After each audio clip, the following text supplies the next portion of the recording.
WHO DAT Nation, we have another curveball thrown at our wide receiver room right in the middle of training camp down here in the Big Easy. Just when we thought we had our depth chart figured out for the preseason, the league office decided to step in and hand down a suspension to one of our camp bodies. It is a tough break for a young guy trying to earn his keep wearing the black and gold. We also got some surprising retirement news that leaves our offensive coaching staff scrambling for answers before the real games begin. Saints fans, we're starting with unsettling news directly impacting our receiving core. Rookie wide receiver Brock Rechsteiner has been suspended by the commissioner for the first 6 games of the 2026 NFL season. Rechsteiner, an undrafted free agent from Jacksonville State, joined us as a long shot trying to prove himself. His unique background comes from a famous professional wrestling family, including his father Rick, Uncle Scott Steiner, and cousin Braun Breaker. This suspension, first reported by Nick Underhill of New Orleans Football, lacks an officially stated reason from the league.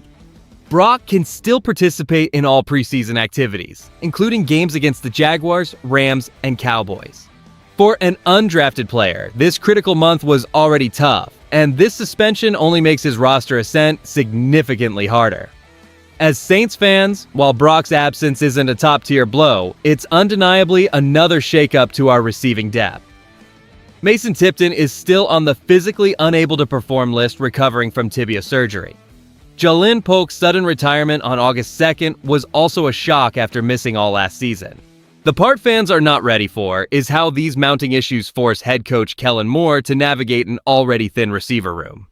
What does this mean for our depth chart, and who steps up to solidify those crucial spots as we head towards the regular season? Could we see more targets for the tight ends, or perhaps an increased role for undrafted free agents who impressed during camp? The pressure is squarely on young talent like Jackson Smith-Njigba, and veterans further down the roster to prove their worth. This situation demands immediate impact from players who might have otherwise seen limited snaps. On August 6th, Nick Underhill of New Orleans. Football broke the news of wide receiver Brock Rechsteiner's 6-game suspension, a ruling from the commissioner that carries significant weight beyond a typical team-level discipline. This isn't just about losing a player. It's a statement from the league itself, implying a breach of policy that the organization must now navigate. As we saw Rechsteiner wearing jersey number 89 on the practice field at Metairie on August 2nd, his path was already uphill as an undrafted rookie from Jacksonville State trying to make the final roster. Historically, for players in his precarious position, the preseason is their entire audition, and this suspension strips away nearly half of the regular season, a near insurmountable hurdle for any hopeful. Here's the thing nobody wants to say. While the Saints brass, including Gail Benson and head coach Kellen Moore, likely knew Rechsteiner was a long shot, this commissioner-issued penalty forces them to immediately shift focus and evaluate other prospects for those valuable depth spots.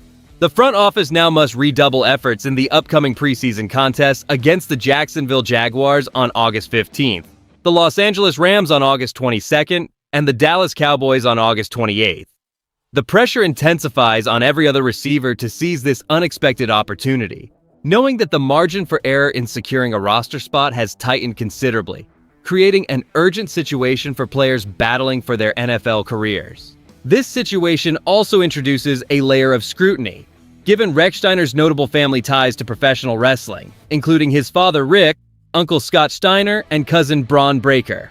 The organization now faces the challenge of managing both the on-field implications and the broader perception around a player connected to such public figures. So, with the facts of the suspension now clear, let's turn our attention to what this truly signifies for our New Orleans Saints. This news highlights a crucial vulnerability in our receiving core right now, forcing immediate and potentially difficult decisions. Even though Brock Rechsteiner was considered a long shot for the final roster, his absence for the first 6 games removes a competitive body from the upcoming camp battles, intensifying the pressure on every other receiver to perform flawlessly. This incident, combined with Mason Tipton's ongoing recovery from tibia surgery and Jalen Polk's unexpected retirement, creates a compounded problem for head coach Kellen Moore and the offensive staff. The immediate impact on the depth chart means less flexibility and fewer options to rotate in during the initial stretch of the 2026 season. We need reliable targets on the field for those critical early matchups, and this suspension, while not directly affecting a starter, chips away at the overall resilience of the unit. For upcoming games, particularly the first 6 of the season, our offensive coordinator will have to work with a narrower group of receivers. This situation could lead to an accelerated promotion for another undrafted player, or necessitate a more significant role for a veteran who might otherwise have seen limited snaps, impacting scheme adjustments earlier than anticipated. The truth is, while one depth player might seem minor, any instability at a key skill position can shift dynamics. As for our standing against division rivals like the Buccaneers or Panthers, or our overall playoff chances, these compounding issues at wide receiver create a perceived weakness. Any team looking to exploit a shallow receiving core will target this early season period. The immediate upside of this suspension, for the Saints coaching staff at least, is that it brings unexpected clarity to the bottom of the receiver depth chart. For a team finalizing its 53-man roster, having one less long-shot candidate to evaluate for 6 games streamlines an already intense decision-making process. This forces head coach Kellen Moore and his personnel team to actively seek out and develop players available from week 1, rather than spending valuable training camp reps on someone sidelined. It creates an accelerated tryout for others on the fringe, giving them more opportunities to shine in preseason, potentially uncovering a hidden gem. What nobody is talking about is the subtle but real negative perception this creates. Regardless of the reason, a commissioner-issued suspension for a new player can cast an unnecessary shadow, requiring the organization to manage optics, especially given Brock Rechsteiner's prominent wrestling lineage. It also means one less body to contribute to the practice squad and potentially develop long-term, critical for maintaining overall team depth. Many NFL analysts are now looking at who benefits from this unexpected vacancy.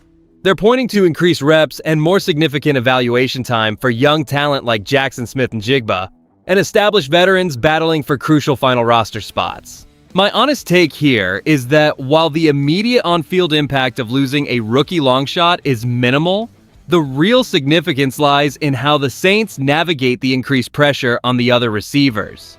This isn't just about finding a replacement. It's about fostering a competitive environment where players know every single rep, block, and catch matters more now than ever.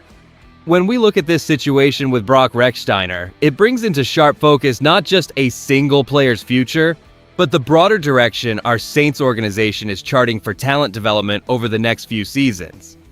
This commissioner-issued suspension, even for a rookie, underscores a commitment to discipline across the entire roster. It sends an unmistakable message that adherence to league policies is paramount, even for those fighting for roster spots. This isn't just a minor setback. It subtly influences how the front office approaches future undrafted free agents and shapes the team's internal culture. The organization, under Kellen Moore, is signaling its values for consistency and accountability in every player. And I'll be straight with you, as